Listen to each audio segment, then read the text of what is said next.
একটা শক্ত কথা বলবো, এই প্রোটোকলটা আমি উদ্বোধন করলাম, আমি খুবই আনন্দের সঙ্গে প্রোটোকলটা উদ্বোধন করেছি। প্রোটোকলটা আমি পড়ছিলাম এবং আমি একসময় বলছিলাম আপাকে, আপা সত্যি এটা ভালো প্রোটোকল হয়েছে, এটা একটা সহজবোধ্য প্রোটোকল হয়েছে।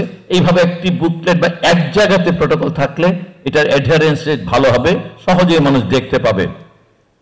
কিন্তু এটা খুবই ভালো কাগজে ছাপাও হয়েছে, বেশ রঙিন, কিন্তু এই জিনিসগুলো অ্যাভয়েড করা দরকার। আজকাল আর পৃথিবীতে আসলে এইভাবে কাগজে ছাপা হয় না।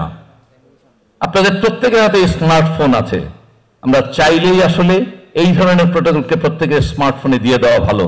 তাতে উনি যখনই প্রয়োজন, আমরা যেইভাবে ফেসবুক দেখি, যেভাবে মেইল চেক করি, আমরা সেইভাবেই আসলে প্রোটোকলটা দেখতে পাবো এবং তখনই আসলে এটা সত্যিকারের ট্রান্সফরমেশন হবে। এই বই খুলে আসলে আমরা হয়তোবা আর কোনোদিনই দেখব না। এবং এই কাজটা করতে যেটা ঘটে, এই কাজটা করতে একটা বড় ধরনের অর্থের প্রয়োজন হয়। আমরা জানি এর 10 ভাগের 1 ভাগ অর্থ দিয়ে এই ধরনের একটি গাইডলাইন দেশের 3,500 গাইনোকোলজিস্টের কাছে পৌঁছে দিতে আমাকে যদি এটা কন্টেন্ট দেন, ইট উইল টেক অ্যাটলিস্ট সর্বোচ্চ 72 ঘন্টা সময় লাগবে। আপনাদের ফোন নাম্বার দিবেন আর এই কাগজটা সফট কপি দিবেন, 72 ঘন্টার মধ্যে বাংলাদেশের সকল গাইনোকোলজিস্টের টেলিফোনে এই গাইডলাইনটা পৌঁছে যেতে পারবে এবং সেটার জন্য কোনো টাকাও লাগবে না তেমন। অর্থাৎ এগুলো খুবই সোজা কাজ।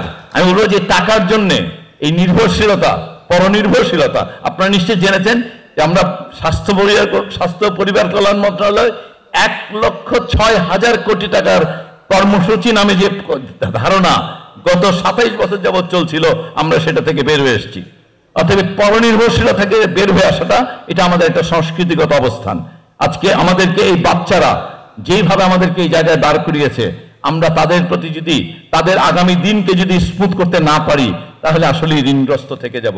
অতএব জীবন সায়ান্নে এসে বাচ্চাদের দায়িত্ব পালনের সময় আমি মনে করি এই কথাটা দূর শোনালেও আপনাদের সামনে বলে যেতে চাই যে আপনারা দয়া করে আর পরনির্ভরশীল থাকবেন না।